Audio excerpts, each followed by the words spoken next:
All right, we got a nice smooth surface to work with here. Getting ready to do some epoxy on there. We're going to use Pro Marine Epoxy 2-part. Mixes 1 to 1. It should fill these gaps nicely. I like to use the stucco tape because it holds strong and it releases clean. So what we're going to do is we're going to prep to do the most porous side first. So that means we're going to have to go around the other 3 sides and seal them up, because this 2-part epoxy gets super runny and it will penetrate all the way through. If there's a crack that goes through to the other side, it's going to drip through and it'll all leak through. It seems a little thick when you pour it, but it'll just drip right on through. So we have to make sure we tape every possible crack or hole on the other sides of this piece. So sometimes I end up taping the entire rest of the surface, but that gets kind of expensive.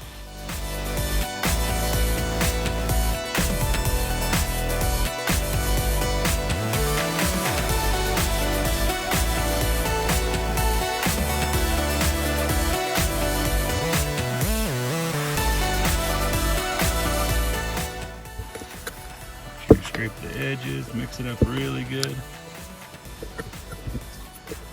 A little extra mixing will save you a whole lot of headache later if you get parts of it that don't cure. It says to go for at least 2 minutes.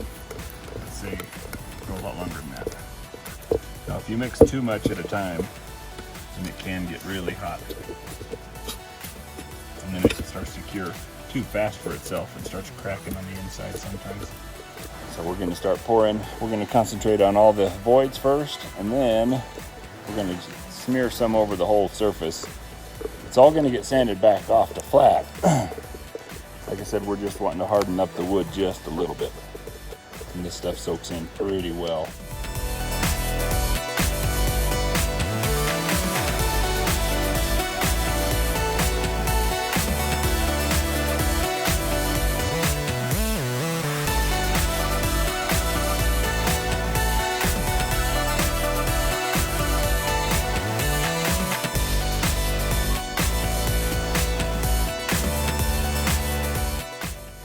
Should have plenty of time to work this stuff. It takes up to 24 hours to cure.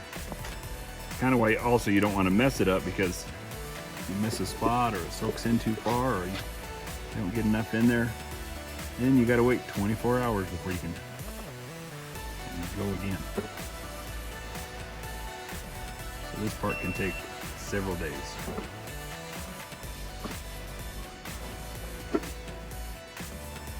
We may have to mix some more now, which we still can.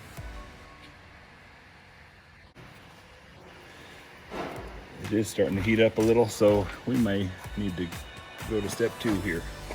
Let's get that torch fired up. Use carbon dioxide of fire to pop all of these little bubbles. Just takes a little lick, and look how nice it clears up.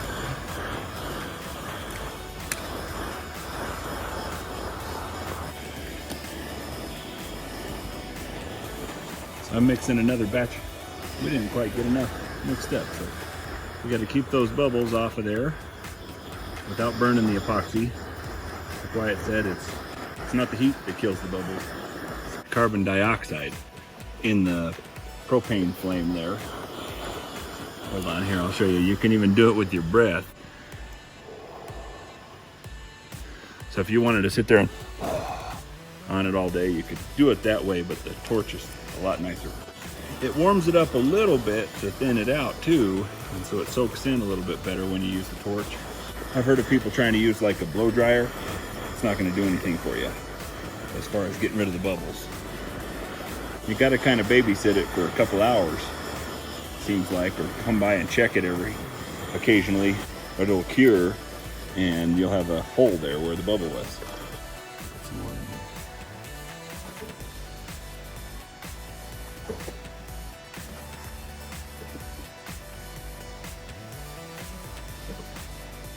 All these little holes and voids, knots. Sometimes they go in a lot deeper than you think, so you got to keep watching and keep adding. So go ahead and start giving it a nice coating over everything as well.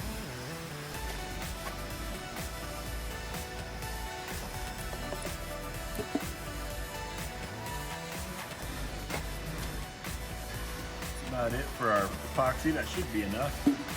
Now we're gonna just push a thin coat over the whole thing. If I was leaving the epoxy on there, then I would want to be real careful here and make sure that we leave a nice even coat. My whole plan here is just to make sure that all the wood gets a little bit of epoxy to soak in and kind of see how that brings the grain out. We can also push the excess on top to the voids over here where we need a little bit more. So we have plenty here. Since we're sanding it all the way back down to the wood and just basically leaving it to fill the voids and strengthen the wood a little bit, the more thick it is on there, the more work you've got later sanding it back off. So you don't want a whole lot on there because you'll be sanding for a long time. This stuff's pretty hard when it's cured. I like how it darkens up the cracks and stuff. It gives nice character to it. I left that little lip of tape on there just so you can push it to the edge without having a big drippy mess all over the world. This looks cool when it gets soaked in there.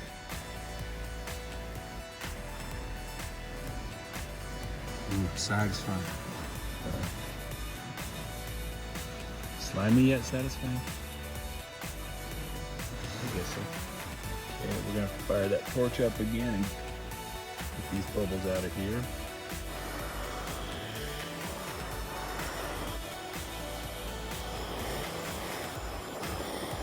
We're back out here to check out the mantle that we have the epoxy on. It's pretty good. Everything's hardened up nicely. We do have a few small voids where it's sunk on into the wood. The soft spots, we'll have to add a little more there so it can continue to fill in. And a little low spot here. A little bit of bubbles going on there. And this stuff cured a little fast down in there, so it kind of gets those little fine bubbles as it does that. I'm gonna sand that down and see how it looks. I think it'll turn out just really good. Those may end up being an asset. I think I'm ended up cutting this off anyways, because my 6 foot is gonna be right in here somewhere. Go ahead and mix up some more epoxy here, and I'm gonna fill in these little spots. I'm gonna try something I haven't done before. Try to persuade it down in there in the little holes, little voids, and tape over it. So hopefully that tape might hold it in, and then I'm gonna flip the board over and start the other side. I'll go ahead and pour the other side. I'm hoping I don't regret it, but we're gonna give it a shot. Every time I put epoxy on here, I gotta give it at least a day to cure before I can sand it. Sometimes longer if the weather.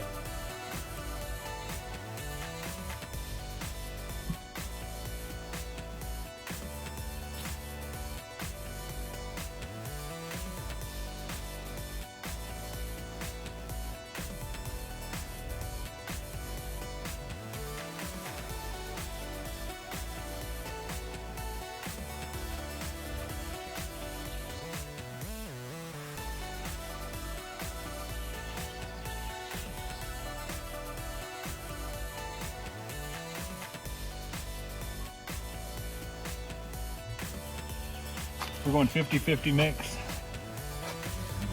we're just wanting to make sure we do about 50-50 there. Now we'll just mix this up good and get to work. I don't need this much obviously for the top here. I'm just going to use a tiny bit to fill in these little spots, but then I'm hoping that we can get the other side going. So it does seem to be pulling it up.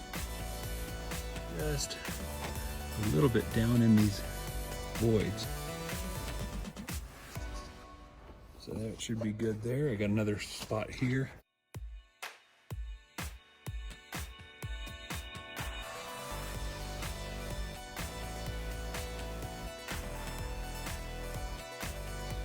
Oh, we do have a little hole there.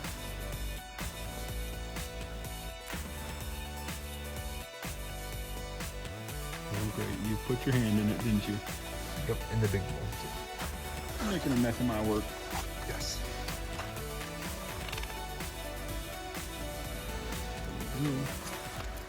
That is the really fun stuff when it gets on you. dip it in dirt or sawdust, and that helps to take the sticky away, but it'll still be with you. It's the gift that keeps on giving. Give this another stir. Not too bad. Try to get a circle around it.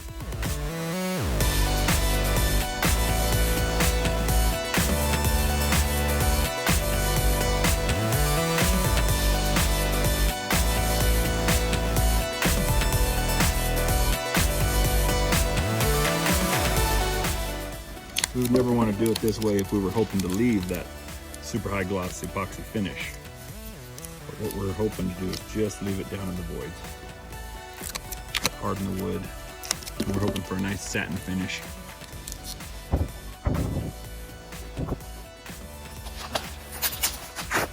Peel off the tape off the back. We'll leave it on the sides.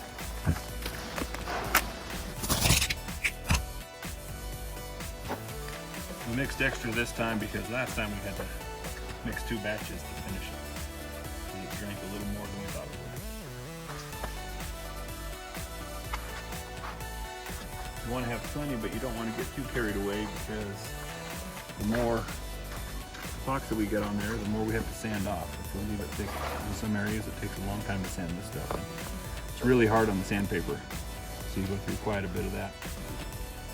So we'll put on what we think we need and then spread it around.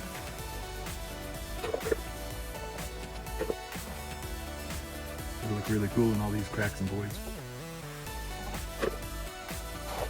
I like these juniper trees because they got a lot of limbs and twists and gnarls and burls and crotchy stuff everywhere, and that really makes for an interesting looking grain pattern.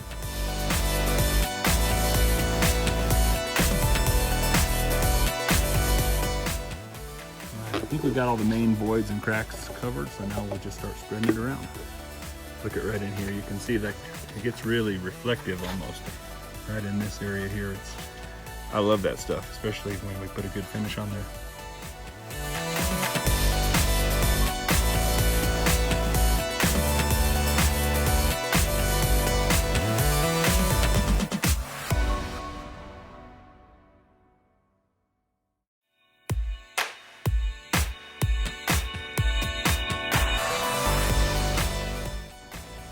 So now we've got a good coating on everything. The next thing is we want to make sure they have a good pile of it for those voids to draw from as it soaks in.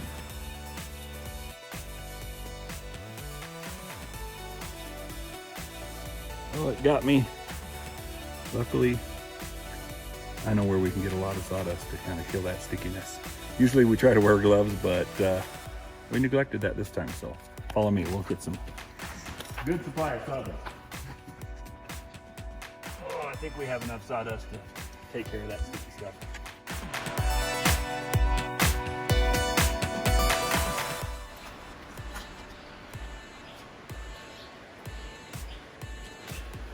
A lot of cool grains in here.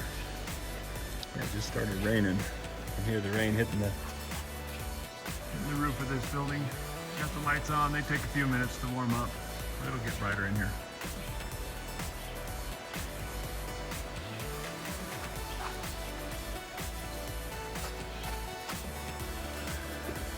Getting a few bubbles.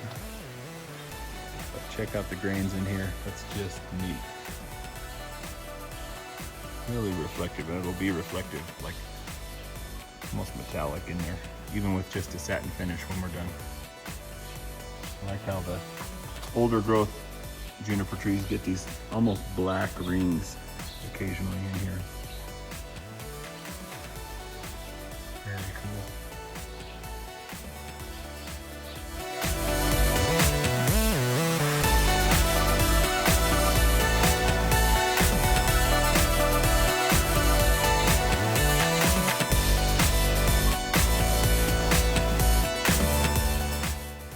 So it's the next day. It looks like we did lose some. Got some sunk in there. Got some voids. We're gonna have to put a little more epoxy in.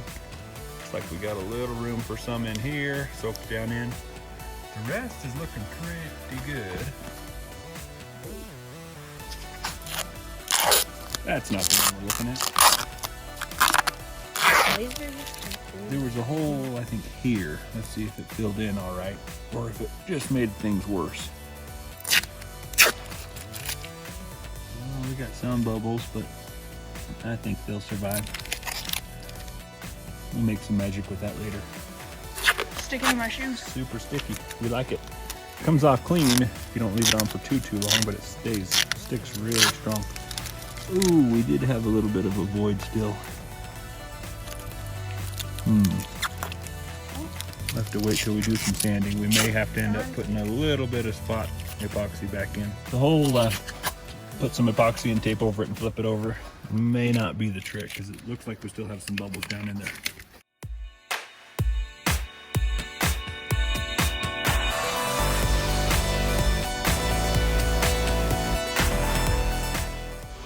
So we added a little more epoxy to the spots that kept sucking it in here. There was a little void in the hole here. It kept just drinking it in, drawing it in. We finally got it to stop drawing extra epoxy in, so it should be nice and solid. But this is a little bit tacky still. So we're gonna have to wait quite a while before we can start sanding on that. We don't have a whole lot of time to just let this sit here and cure little spots every day, a little bit at a time. So we're gonna go ahead and peel this plastic tape off, and we'll just do a little smear coat on the sides. We want to make sure we have a little bit soaked into every bit of the surface wood on this, because it does give it a little bit of hardness as it soaks in. And it looks like there's more here to fill than I thought there was, so we'll have to turn it up on its side and feed the monster.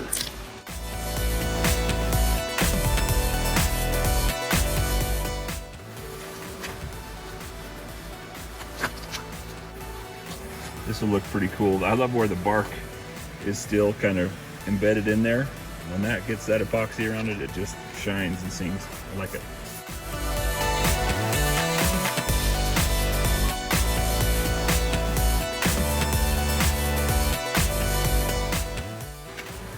Now we'll take the excess and just kind of paint it on everywhere.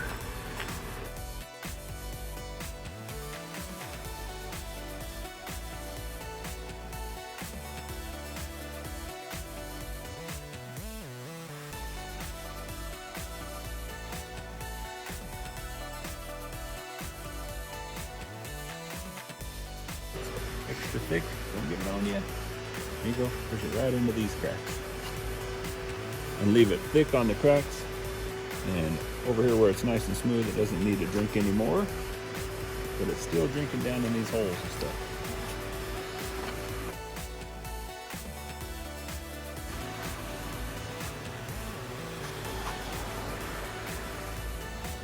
We're mixing the epoxy for the last side. Not too much on this side needs to be filled. A couple of little cracks. You can see the epoxy is already soaked through from the top, and it's already filled most of that crack, but there's a little more here. Little tiny ones as we go around. This side looks pretty solid. There's a good crack here in the middle. That ought to fill up pretty good.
we've got it cut to length right at 6 foot long. We've already sanded it all down with 80 grit sandpaper with the belt sander. Put a 120 grit felt on here. We'll go over it once more. Then we'll get the orbital sander out and start smoothing it out and get rid of all the sandy lines. And then finally we'll put some finish on there.